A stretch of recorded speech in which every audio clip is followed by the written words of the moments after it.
Last week on Tactical Truths, we covered 3,000 years of defensive warfare from Roman castra to modern trench networks and how fortifications control movement, deny access, and shape the battlefield. But defense is only half the equation. History shows us that every wall can fall and every fortress can be taken. The question becomes how? And today we're going to answer that question by flipping the script and the battlefield. We're not going to be talking about building forts or siting trenches, we're going to be talking about storming them. In doing so, we'll answer a few different questions. How do commanders overcome fortifications? What strategies have withstood the test of time? And is it all brute force, or is so called soft power just as important? To do this, we'll lay out a basic framework, one that has survived through the ages. And at the end, we'll cover some unique instances that highlight how creative thinking is also incredibly important. And with that said, let's go ahead and get started. So, the first question that we asked was, how do you overcome a fortification? And this is a complex question that still baffles tacticians to this day. And the answer is that it depends on several factors. These include the type of fortification, the terrain, and how prepared both sides are. We'll discuss each of these very quickly. The type of fortification plays a big role. For a hastily dug earthen rampart, you might just need your infantry with sufficient will to win and maybe some field guns firing in support. On the other hand, to crack a star fort, you'd need heavy siege artillery. You'd also need engineers to sap and dig fortifications, not to mention a sophisticated logistics network to deliver food and ammunition to your besieging army. You'd also need to have time, as reducing a star fort could take months or more, so the type of fortification dictates not just our strategy, but also the resources that we'll need to assemble. The terrain can also play a large role. Let's go ahead and move on from the early modern period to the modern, and we'll discuss how attacking an enemy that's fortified in the mountains of North Korea would require different tactics and resources than attacking an enemy that's dug into the fields of Ukraine. In Ukraine, armored warfare is more effective. Tanks can be used to breach strong points as long as there's sufficient air cover, and drones and other fires can be directed more easily to clear fortification lines. In North Korea, the mountainous terrain could allow enemies to dig in deeper. Tanks are a lot less effective if they're able to be impactful at all in mountainous terrain. Even drones and airstrikes may prove less impactful because the enemy can tunnel directly into the side of the mountain. Normally, if an enemy is fortified this deep, it would require specialist munitions to be able to reach and damage their positions. Lastly, there's the level of preparedness from both sides. If the defender has had ample warning, he will likely have reinforced the strong point. Additional supplies may have been brought in, as well as more soldiers. The fortifications themselves may have been strengthened as well. This will present far more challenge to the attackers and will require substantially more planning and preparation to crack. On the other hand, if you're launching an attack against an unprepared enemy, you may opt for a more aggressive approach. And we'll start off with the most aggressive approach available to any commander, which is a hasty attack. This is a high risk, high reward maneuver. If the defenders are caught off guard and the attackers are well prepared, the position might fall quickly, thereby avoiding a long and costly siege. However, if the defenders are alert and dug in, the result could be a costly disaster. One historical version of the hasty attack is the Escalade, which was a direct rush on the walls of a fortress or a castle. Attackers would use scaling ladders against the walls and climb, hoping to breach the defenses before the defenders could respond. Success often depended on timing and terrain. Commanders would look for gaps in overwatch, such as blind spots of the wall or approaches that are shielded by woods or buildings. This is why, as we covered in our last video, defenders would often burn the suburbs and clear forests around their castles. When a hasty attack fails, it would be very costly. Assault troops caught in the open without mantlets or earthworks would be easy prey for defenders with bows, crossbows, or firearms. And in modern times, attacking without adequate fires, for example, artillery or airstrikes to soften the fortification, can lead to mass casualties in the space of minutes. On the other hand, though, if a hasty attack succeeds, it can have an incredible strategic impact. One such successful hasty attack was in World War II.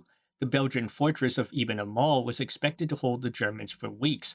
Instead, an elite group of German soldiers landed on and around the fort and stormed it within the space of under 2 days. stunning the Allies and opening a key axis of advance. But it could have easily gone the other way, too. Imagine if the Belgian machine guns and anti aircraft positions had been fully manned, those gliders probably would have been shredded and the first wave of attackers wiped out. This would have been devastating to the Germans because it would have meant a loss of a lot of specialist assault troops. In addition, it would also mean that the next wave of German attackers would face a fully prepared and likely reinforced defensive strongpoint. Due to these risks, attacking commanders often discard the hasty attack as an option, even if it might be doable. What do you think? Would you take the risk with launching a hasty attack? Would you be willing to gamble your nation's army and your own reputation on such a maneuver? A lot of commanders didn't have the stomach for that type of risk, so they opted for a more methodical approach. But what does a methodical approach look like? How does one methodically reduce a massive fortress? Well, there are a myriad of different methods used throughout history, but let's look at the fundamental steps that are taken, the ones that transcend the test of time and technology. Per usual, I've broken this down into an internet friendly numbered list. And as always, let me know in the comment section if you agree or if you think I left something out. Step number one, and in fairness, this should really be step 1A and step 1B because this refers to intelligence and reconnaissance. Gathering intelligence is very basic, it's the first thing that a commander needs to do. Good intel can tell the attacker the general layout, the presence of any defensive artillery, and how many troops form the garrison. Good intel can also give a commander an idea of the defender's supply and morale situations. Both of these are critical factors when contemplating a longer, more attritional approach. Intelligence was historically gained from spies or by interrogating enemy prisoners. This could be unreliable and very difficult to do, and in the modern era, we've gained many more ways to gather intel. Satellite data is very important as it provides a bird's eye view not just of the fortification, but also supply and reinforcement elements moving to and fro. In addition, we could use signals intelligence to determine what units are manning the fortification, as well as hints about their overall status. For example, if a unit is on the radio requesting additional provisions, we might surmise that the enemy is low on supplies. Reconnaissance helps to identify weak points before and during the siege. For example, reconnaissance at the Battle of Lincoln informed William Marshall that the French had left a side gate undefended, which in turn allowed him to gain easy access into the city to launch a surprise attack on the French besiegers. In modern times, we often use probing attacks. These attacks can be used to test enemy defenses in a certain area, and they can also be useful for throwing the enemy off balance. Both Russia and Ukraine make extensive use of probing attacks all along the line of contact. That's why we see both sides report multiple instances of, quote, repulsing enemy attacks on a daily basis. Most of these attacks are just reconnaissance probes, not that it really makes any difference to the troops that are involved in the direct fighting. It's also important to note that this step is ongoing. Just because you've moved on to the next step doesn't mean that you stop conducting reconnaissance or stop gathering and analyzing intelligence. Surprisingly enough, or maybe not, this is a simple truth that many commanders throughout history seem to forget. But with that said, we're ready to move on to step number two. And step number two is isolating or encircling the enemy fortification. It might surprise you that the methods for doing this have not changed that much since the time of the Roman legions. In ancient and medieval warfare, fast moving units of cavalry would often fan out around the fortress, burning crops and driving off villagers. They could also give warning of approaching enemy relief armies. In modern times, this is done with fast moving units of tanks or mechanized infantry. This was actually the hallmark of the Blitzkrieg strategy, rapid motorized advances that sought to surround and isolate rather than directly attack enemy strongpoints. Full encirclement is also used, but it's also less common. Encircling a strongpoint requires a large number of troops, not to mention extensive preparation of siege works. It can also leave your army dangerously spread out if a relief army takes the field. For example, Caesar's encirclement of Alesia is famous, but one can also see the massive amount of work that went into preparing those siege works. So it was more common for besiegers to focus on isolation rather than full encirclement. Often, the besiegers would try to control the main access points, which were usually roads but could also be the coast or rivers. Sometimes they might build fortified outposts on these roads to deny the defenders easy use. Other times, they did it primarily via patrols, ambushes, and raiding. In modern times, we could do similar things, but often we use artillery and airstrikes to cut the line of supply. This has the same net effect that the garrison is cut off, but exposes our troops to less danger and allows us to maintain a concentrated force. And with the enemy fort isolated, we are now prepared to move into stage number 3, which is suppression and degradation of the fortifications. In planning to suppress and degrade a fortification, we go back to our initial recon and intelligence. Where are the enemy strong points? Where are the barracks? Where are the supply warehouses? These locations should be prioritized for destruction because they will either A, degrade the enemy's defenses, or B, degrade the morale and logistics. The methodology for doing this is similar whether we are attacking a castle in 1200 AD or fortified strongpoint in 2025. We want to use artillery to target important strategic locations with an eye to destroying key defensive and logistical structures. In some cases, we might also use commando raids, whether they're conducted by Legion commandos of the Roman army or modern special forces to target these structures. Whether it's blowing up a supply depot or setting fire to a granary, the end result is the same. Another tactic was the digging of mines. These were tunnels dug by specialists that were aimed at the walls or a particular bastion.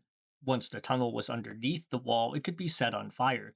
The combination of the weight of the wall and the tunnel collapsing would often cause the wall or tower to crumble. Later on, after the introduction of gunpowder, the tunnel could be packed with explosives with the idea of blowing the wall up from below, a tactic that would survive into World War I.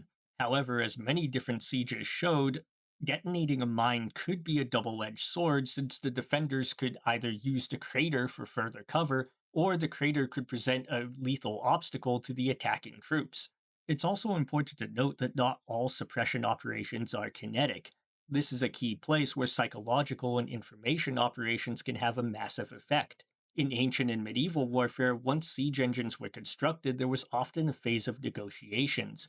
The besiegers would try to convince the defenders to surrender, and this often included offers of amnesty to the garrison, as well as promises not to sack the settlement. There would often also be another negotiation period after a breach was opened in the walls by the artillery. At this point, the defender's position was pretty bleak, so an attacker might pause to offer them a chance to surrender rather than risk a costly assault. And in modern times, we've seen propaganda leaflets and broadcasts used to try to discourage the defenders. For example, Hanoi Hannah broadcasted messages to GIs defending Khe Sanh as well as other areas of Vietnam. The end goal in both cases is to degrade the defender's morale and will to fight. But if the enemy still refuses to surrender, we're forced to move into our fourth stage, which is the assault or storming stage. This is a very difficult phase, and it relies heavily on the successful execution of the three prior phases. Recon needs to have located the weakest point in the enemy defenses to attack. Isolation needs to have been effective to reduce the defender's ammunition and morale. Suppression needs to have rendered the enemy's defensive positions less effective and hopefully thinned out the ranks of the defenders in the process, as well as continuing to undermine the defender's will to fight. Ideally, you want to have specially trained assault troops as well. In Roman times, legionaries trained to use formations such as the famous testudo to approach the enemy's walls. And in World War I, the German stormtroopers specialized in using small unit tactics and weapons such as grenades and flamethrowers to create a breach in the enemy's trenches. And in modern times, we might use any combination of tanks, assault vehicles, and infantry that's been trained in breaching and clearing a trench, often with close air support or support from helicopter gunships, not to mention screening barrages from artillery. An important note is that assault operations are usually very costly to the attacker and the defender. In ancient and medieval warfare especially, defenders would often fight with insane bravery, and this was because they knew that an assaulting force was unlikely to show any mercy. Instead, armies that were forced to assault a castle or a city would often massacre the population and sack the settlement. So the defenders would often fight as if they had nothing left to lose because they literally didn't. And in modern times, defenders can be just as determined, especially when ideologically motivated. For example, the defenders at Stalingrad fought desperately against the attacking Wehrmacht, traits that were mirrored by the ideologically motivated Germans as they struggled to defend the fatherland from the Red Army. Assuming the assault phase is successful, the attacker will have taken the fortification. However, the cost was invariably high. We've already touched on the costs involved in the assault itself, but the siege overall can be even worse. In ancient, medieval, and early modern warfare, siege camps were basically large, open air petri dishes for disease. In most cases, bacteria and viruses killed more attackers than the defenders could. Moreover, the logistics required to maintain a siege were massive. Food, ammunition, and other supplies all had to be constantly fed into the besiegers' camp. In addition, the siege would take a lot of time. Some could last for years, and while the siege was ongoing, it was hard for the attacker to prosecute action anywhere else. Finally, even if the siege was successful, the attackers would probably be left with a smoking ruin that had little remaining strategic value. After all, if a fortification has spent the last few months being pounded with artillery, it's probably not in the best state of repair. To make it useful, the attacker now has to invest more resources into repairing the walls and the gatehouses, not to mention paying for a force of soldiers to garrison it. So, in many cases, especially in medieval and ancient warfare, we see a siege as being the primary focus of a campaign and sometimes even a war. This is why, after some sieges, we see that both sides make peace because it was simply too expensive to continue fighting. But at least the attackers would have succeeded in their objective. The tactics we discussed are principles that commanders have successfully used for centuries, but they are by no means a guaranteed roadmap to success. As we like to say on this channel, the enemy always gets a vote, and in the case of a siege, so do Mother Nature and Father Pestilence. This is why it's sometimes best for attackers to take creative approaches. We've already discussed Ibn Amal. While this was a form of escalade, making the battlefield three-dimensional by approaching from the air was creative and highly successful. An obvious example of creativity from ancient warfare would be the Trojan horse. This was also combined with the fake retreat, which the Greeks used to give the Trojans a false sense of victory. The fake retreat was also used by the Mongols, not just in battle, but also in several sieges, such as at Nishapur. This strategy is highly effective in getting the defenders to relax their watch as at Troy, or pull their troops out of position as at Nishapur. Another example of creative thinking in the context of a siege would be at Novgorod. Here, the besiegers waited for winter to freeze the river, and they then launched their assault over said frozen river where the defenses were weak. In this case, Mother Nature's vote went to the besiegers. However, all these creative solutions take not just time, but also visionary strategy. The Germans had to recognize the potential of glider-borne troops in the assault. The Mongols had to convert the fake retreat, a common battlefield tactic for nomads, to be suitable for siege warfare. And ultimately, this goes to show that taking a well-built, well-defended fortification is not an easy process. It requires a great deal of resources and involves a high level of risk.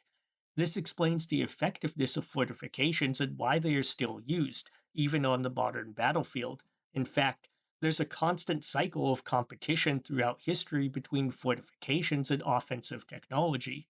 For example, cannons rendered traditional castles obsolete, but within a few hundred years, we saw early modern bastions which rapidly evolved into star forts. When rapid fire, long range artillery rendered the star fort obsolete, we saw the development of complex, layered trench networks with bastions and concealed artillery batteries in support.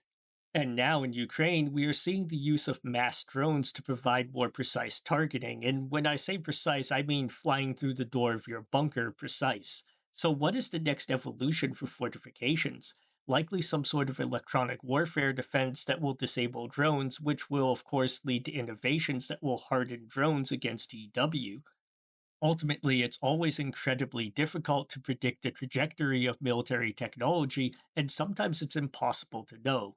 But what I do know is that fortifications aren't going anywhere, even in the age of modern warfare. In fact, given modern warfare's emphasis on mobility, fortifications are more vital than ever as a way to reduce the enemy's ability to maneuver. But what do you guys think? Do you think that fortifications will ever be rendered ineffective? Does the advent of swarming hunter killer drones, precision cruise missiles, etc., mean that the days of battlefield fortifications are numbered? Or do you agree with me that fortifications will simply adapt to face these new threats? Let me know in the comments section below, and as always, take care until the next time.